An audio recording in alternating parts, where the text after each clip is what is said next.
Okay, in this video we're checking out two Airbot stacks here, an F4 and an F7.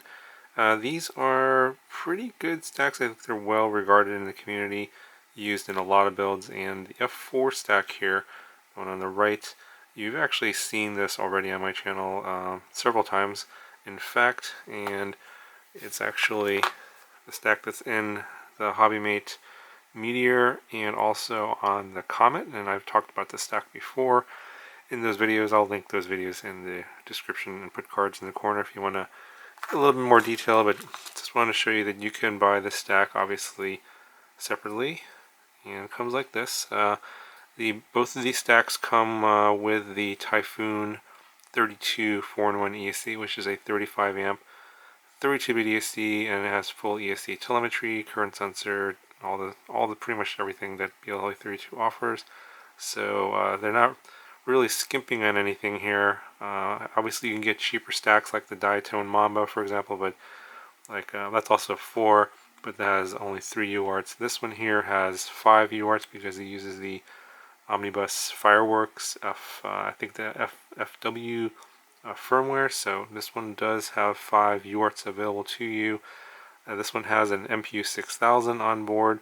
You can add an optional ICM 32-bit gyro if you want via this little ribbon cable connector here, and that's actually the gyro that's on the F7. I'll talk about that here in a second. But the MPU 6000 comes standard. You can add a 32K gyro if you want, but that's not included. And you connect the flight controller and the ESC boards together either via an 8-pin connector like this, or you can use the included ribbon cable. This one here, and both stacks come with both, so you can use the ribbon cable either here, obviously it goes here and here, or you can use the 8-pin connector to connect the two boards. It's your choice.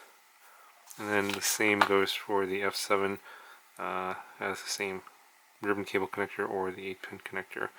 As I said, the only difference between the two stacks is the flight controller, and on the F7 flight controller it comes with an MPU 6000 or the ICM 32K gyro, so you can switch back and forth via a CLI command, and if you want to go from 8K to 32K you can do that. And as you can see, the 32K gyro is nicely dampened and soft mounted in this little case here, so in your stack you'll need to account for the additional space needed for that. Anyway, just taking a closer look at the board itself, everything is nicely silk screened. You have very large solder pads, so it should make for a pretty easy build. And the documentation that's included for the board is pretty good. Yeah, so everything is nicely labeled and color coded here. You can see which pads correspond with what here. Just have to line it up. This is the top of the board, and then on the other side is the bottom of the board, which we can't see at this point. A couple more things to note about these boards that do make a standout from a lot of the other ones. This one has a 5-volt BEC, or 5-volt regulator. It also has an 8-volt 1-amp BEC as well with an LC filter, and that one is going to be powering the camera and video transmitters. So this combined with all of the filtering, you have a lot of capacitors all over the boards here. These stacks are known for not having a lot of video noise, so if you're a stickler for video noise, then these stacks and the Typhoon 32 ECs with these stacks are a pretty good bet, because the 8-volt regulator that's on both of the flight controllers.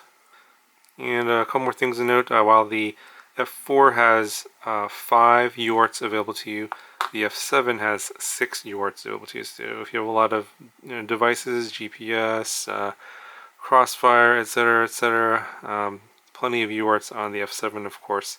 And of course also there's none of that inversion, hardware inversion trouble that you have on the F4. So if you have a iBus receiver or Spectrum receiver, I believe pretty much any UART is going to work without any inversion issues on the F7.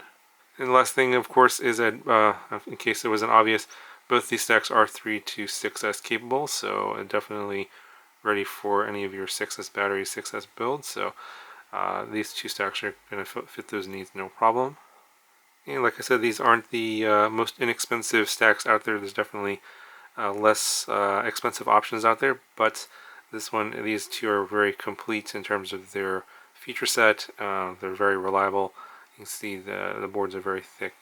These are very well trustworthy boards out there. There have been a lot of builds, and they perform very well. So if you're willing to spend a little bit extra money, I believe it's about 70 for the F4 stack and 90 for the F7 stack, you definitely should be reassured that you're going to get good performance and good reliability out of these stacks for that extra cost.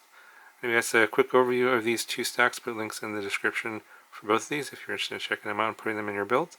If you have any questions, let me know, and I'll talk to you guys in the next video.